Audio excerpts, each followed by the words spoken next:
Hello மக்களே, எல்லாம் எப்படி இருக்கீங்க? செம்ம சூப்பராக இருப்பீங்கன்னு நினைக்கிறேன். ரொம்ப நாளாக வெயிட் பண்ணிக்கிட்டு இருந்த யூத் மொபிலிட்டியோட பேலட் வந்து பார்த்தீங்கன்னா ஜூலை 22 ஓப்பன் ஆக போகுது.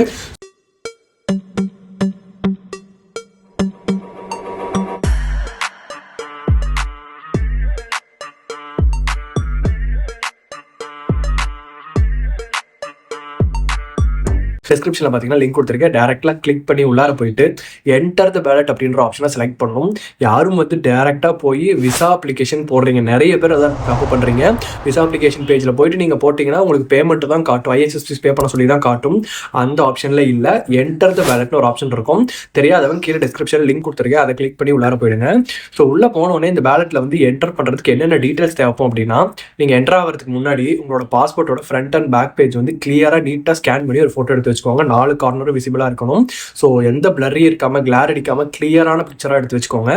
ஸோ இது மட்டும் தான் தேவைப்படும் உங்களுக்கு. அண்ட் தென் வந்து பார்த்தீங்கன்னா உங்களோட mail ID, personal details, date of birth, passport number, இந்த மாதிரி டீடைல்ஸ் மட்டும் தான் தேவைப்படும். வேறு எதுவுமே தேவையில்லை. ஸோ எந்த ஒரு டாக்குமெண்ட்ஸும் தேவையில்லை. இதுக்கு நிறைய பேர் வந்து நிறைய கன்ஃபியூஷனில் இருக்கீங்க. நிறைய பேர் கேட்டிருந்தீங்க, ப்ரோ இது இப்போவே வந்து பார்த்தீங்கன்னா அக்கௌண்ட் மெயின்டெனன்ஸ் டாக்குமெண்ட் இப்போயே அமௌண்ட் போடணுமா, மெயின்டெனன்ஸ் டாக்குமெண்ட் இப்போயே வாங்கி வைக்கணுமா, விசா அப்ளிகேஷன் போகணும், என்ன ப்ரோ எனக்கு ஒன்றும் புரிய மாட்டேங்குது, கொஞ்சம் கிளியராக சொல்லுங்கன்னு கேட்டிருந்தீங்க. ஸோ நல்லா கிளியராக தெளிவாக கேட்டுக்கோங்க. இந்த பேலட்டில் என்டர் ஆகிறதுக்கு உங்களுக்கு பாஸ்போர்ட் தவிர வேறு எதுவுமே தேவையில்லை. ஸோ மற்ற எல்லாமே வந்து பார்த்தீங்கன்னா நீங்கள் செலக்ட் ஆனதுக்கு அப்புறம் தான், சரிங்களா? ஸோ பேலட் வந்து பார்த்தீங்கன்னா July 22 afternoon 1:30 PM - 24th July afternoon 1:30 PM, அதாவது 48 ஹவர்ஸ்க்கு வந்து பார்த்தீங்கன்னா இந்த பேலட் ஓப்பனில் தான் இருக்கும். எல்லாரும் ரஷ் பண்ணிக்கிட்டு ஸ்டார்டிங்கில் ஓப்பன் பண்ண உடனே உள்ளே போனீங்கன்னா சர்வர் கிராஷ் ஆகி கிட்டத்தட்ட ஒரு 5 hours 6 hours கூட வெயிட் பண்ணுற மாதிரி வரும். ஒரு சிலருக்கு டக்குனு உள்ள போயிடும். அதனால் ரிலாக்ஸ்டாக இருங்க. 48 hours டைம் இருக்குது. ஃபஸ்ட்டு கொஞ்சம் நேரத்தில் வந்து பார்த்தீங்கன்னா அத்தனை பேரும் உள்ளே இருப்பாங்க. அதனால் ரொம்பவே ஸ்லோவாக இருக்கும். ஜஸ்ட் ஃப்ரீயாக விட்டுருங்க. ஒரு ஹாஃப் டே 1 day கூட விட்டுருங்க. செகண்ட் டே நல்லா பொறுமையாக அப்ளை பண்ணிக்கலாம். எந்த ஒரு ரஷ்ஷும் இல்லாமல் நல்லா கிளியராக அப்ளை பண்ணுங்கள். ஸோ ஏதாவது டென்ஷன் ஆகி டீட்டெயில்ஸ்லாம் வந்து தப்பாக போட்டுறாதீங்க. ஸோ லாஸ்ட் டைம் போடும்போது வந்து பார்த்தீங்கன்னா நிறைய பேர் வந்து என்னோட சர்நேம் மிஸ்டேக்காக போட்டேன் ப்ரோ, ஃபர்ஸ்ட் நேம் மிஸ்டேக்காக போட்டேன், எனக்கு எது ஃபர்ஸ்ட் நேம் எது சர்நேம் தெரியல அப்படின்னு கேட்டிருந்தீங்க.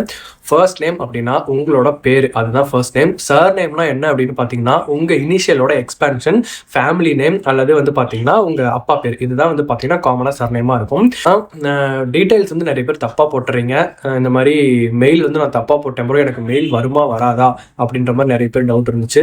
ஸோ மெயிலாம் வந்து கிளியராக செக் பண்ணி போடுங்க. போடுறது ஒரு 4-5 டீட்டெயில் என்டர் பண்ணுறீங்க, அதில் போய் இது பண்ணிவிட்டு அது பண்ணிவிட்டு நீங்கள் பொறுமையாக ரிலாக்ஸ்டாக உட்காந்து டபுள் செக் பண்ணிவிட்டு எல்லாமே பண்ணுங்கள். பாஸ்போர்ட் நம்பரும் முக்கியமாக கரெக்டாக போடுங்க. ஸோ 48 hours டைம் இருக்குது. நல்லா ரிலாக்ஸ்டாக பொறுமையாக அப்ளை பண்ணுங்கள். முக்கியமாக சொல்கிறது ஒரு டீட்டெயிலும் பார்த்து பொறுமையாக என்டர் பண்ணுங்கள். எல்லாமே டேட் ஆஃப் பர்த் மாதிரி போச்சு, அது மாதிரி போச்சு, இது மாதிரி போச்சுன்னா சப்மிட் ஆனதுக்கப்புறம் ஒன்றுமே பண்ண முடியாது. அதனால தெளிவாக பண்ணிக்கோங்க. ஸோ இப்போ வந்து பேலட்டில் என்டர் ஆகி முடிச்சிட்டேன் ப்ரோ, அடுத்து என்னென்ன ஸ்டெப் அப்படின்னு கேட்குறீங்கன்னா, ஸோ உங்களுக்கு ஒரு 3 days 1 week வந்து பார்த்தீங்கன்னா உங்களுக்கு வந்து ஒரு அஃபிஷியலாக ஒரு மெயில் வரும் UK ஹோம் ஆஃபீஸ்லேருந்து.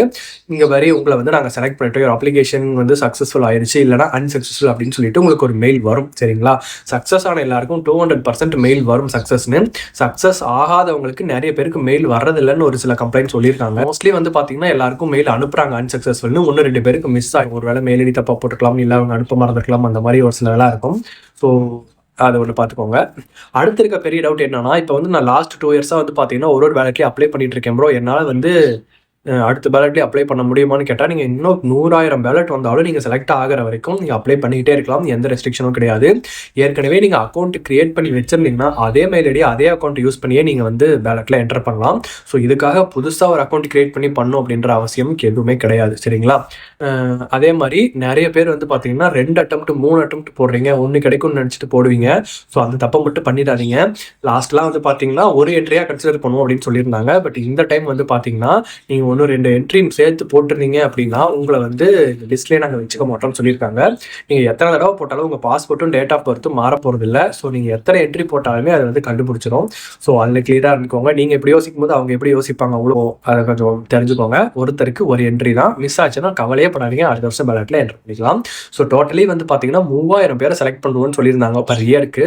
ஸோ February பேலட்டில் வந்து பார்த்தீங்கன்னா ஒரு 1500 to 2000 பேர் செலக்ட் பண்ணியிருப்பாங்க.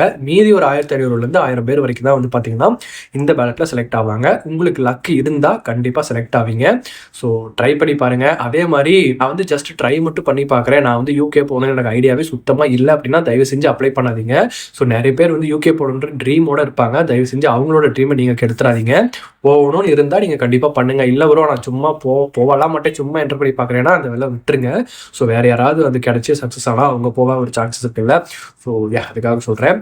ஸோ சீக்கிரமாக வந்து அப்ளை பண்ணுங்கள் டைம் முடியறதுக்குள்ளே. ஸோ முடிஞ்சதுக்கப்புறம் என்ன பண்ணுறது அப்படின்றத நம்ம நெக்ஸ்ட் வீடியோவில் டீட்டெயிலாக கிளியராக பார்ப்போம். ஸோ இந்த வீடியோ உங்களுக்கு ரொம்ப யூஸ்ஃபுல்லாக இருக்கும்னு நினைக்கிறேன். ஸோ எப்படி அப்ளை பண்ணுறது அப்படின்ற வீடியோவும் வந்து பார்த்தீங்கன்னா நம்ம சீக்கிரமாக போஸ்ட் பண்ணிடுவோம். வித்தின் ஒரு 5 ஹவர்ஸ்க்குள்ள வந்து பார்த்தீங்கன்னா நான் நெக்ஸ்ட் வீடியோ போஸ்ட் பண்ண பார்க்குறேன். எப்படி ஸ்டெப் பை ஸ்டெப் டுடோரியல் வந்து நான் போடுறேன். உங்களுக்கு ரொம்ப யூஸ்ஃபுல்லாக இருக்கும்னு நினைக்கிறேன். உங்களோட பை.